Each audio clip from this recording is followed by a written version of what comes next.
Hello నమస్తే, journalist YNR. Andhra Pradesh ముఖ్యమంత్రి చంద్రబాబు నాయుడు గారు తెలంగాణ సీఎం రేవంత్ రెడ్డి గారికి నిన్న లేఖ రాశారు. ఈ లేఖ సారాంశం కలిసి ఆంధ్రప్రదేశ్ తెలంగాణ విభజన సందర్భంగా ఉన్న ఇష్యూస్, బైఫర్గేషన్కి సంబంధించిన సమస్యల పరిష్కారం చేసుకుందాం, కలిసి మాట్లాడుకుందాం అంటూ చంద్రబాబు నాయుడు గారు లేఖ రాశారు.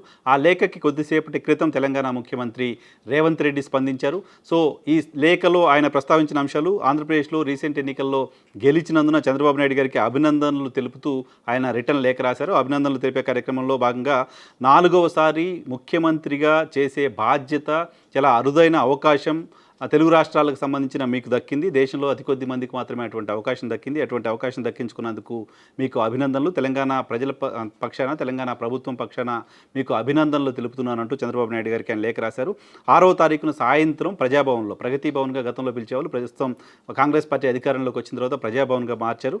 ఆ ప్రజాభవన్లో కలిసి ఇద్దరం మాట్లాడుకుందాం, అక్కడ చర్చించుకుందాం, 2 రాష్ట్రాలకు సంబంధించిన విభజన ఇష్యూస్ పైన, మిగతా అంశాలపైన కలిసి పరిష్కారం చేసుకుందాం అంటూ రేవంత్ రెడ్డి గారు రిటర్న్ లేఖ రాయడం చూస్తున్నాం. సో ఈ లేఖలో ఆయన చంద్రబాబు నాయుడు గారికి సంబంధించిన ఇన్విటేషన్ యాక్సెప్ట్ చేశారు.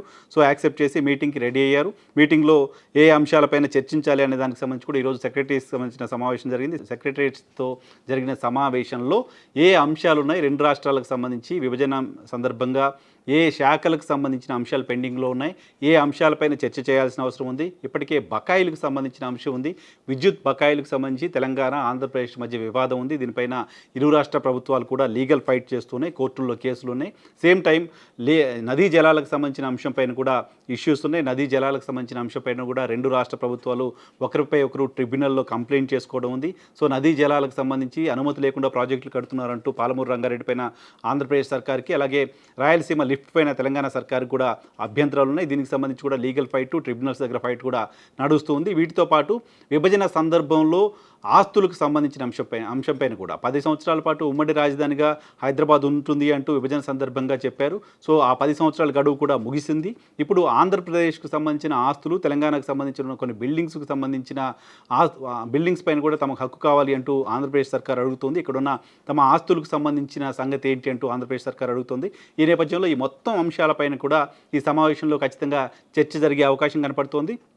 ఏ శాఖల పరిధిలోని అంశాలు ఏంటి అనేది తెలుసుకునే ప్రయత్నం ఈరోజు ముఖ్యమంత్రి రేవంత్ రెడ్డి ఈరోజు సమావేశంలో తెలుసుకున్నట్లుగా సమాచారం అందుతుంది. వీటన్నిటిపైన కూడా చంద్రబాబు నాయుడు గారు, రేవంత్ రెడ్డి గారు కలిసి సమావేశమై చర్చించే అవకాశం ఉంది. విభజనకు సంబంధించిన హామీలు, విభజనకు సంబంధించిన ఇష్యూస్ని కేంద్ర ప్రభుత్వం పరిష్కారం చేయాల్సి ఉన్నప్పటికీ కేంద్ర ప్రభుత్వం పరిష్కారం చేయటంలో విఫలమైంది అంటూ అటు అక్కడ ప్రభుత్వం కావచ్చు, ఇక్కడ ప్రభుత్వం కావచ్చు చాలా సందర్భాల్లో విమర్శలు చేస్తూ వస్తున్నాయి. సో విభజనకు సంబంధించిన సమస్యల్ని కోర్టులకు వెళ్ళి పరిష్కారం చేసుకునే పరిస్థితి ఉంటుంది, కోర్టులకు వెళ్ళి పరిష్కారం చేసుకోవాల్సిన అవసరం ఉంటుంది.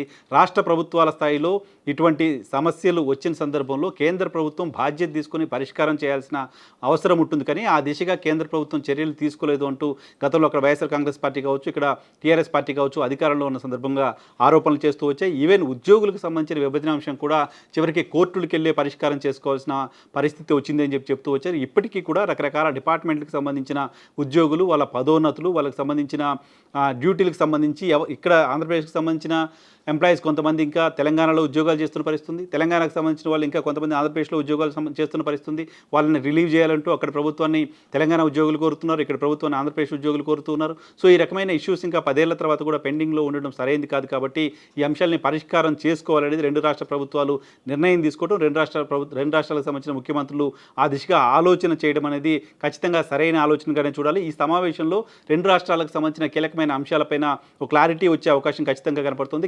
కేంద్రంలో కూడా ఎన్డీఏ సర్కార్ ప్రస్తుతం ఉంది కాబట్టి, ఎన్డీఏ సర్కారే ఆంధ్రప్రదేశ్లో కూడా ఉంది కాబట్టి బహుశా ఈ సమస్యల పరిష్కారం చేయడం కోసం, ఇక్కడ విభజనకు సంబంధించిన ఇష్యూస్ అన్ని కూడా క్లియర్ చేసుకోవడానికి సంబంధించి ఇంతకంటే అనువైన బెటర్ అట్మాస్ఫియర్ ఖచ్చితంగా ఉండదు. కాబట్టి ఆ దిశగా సరైన పరిష్కారం వస్తుందని ఆశిద్దాం.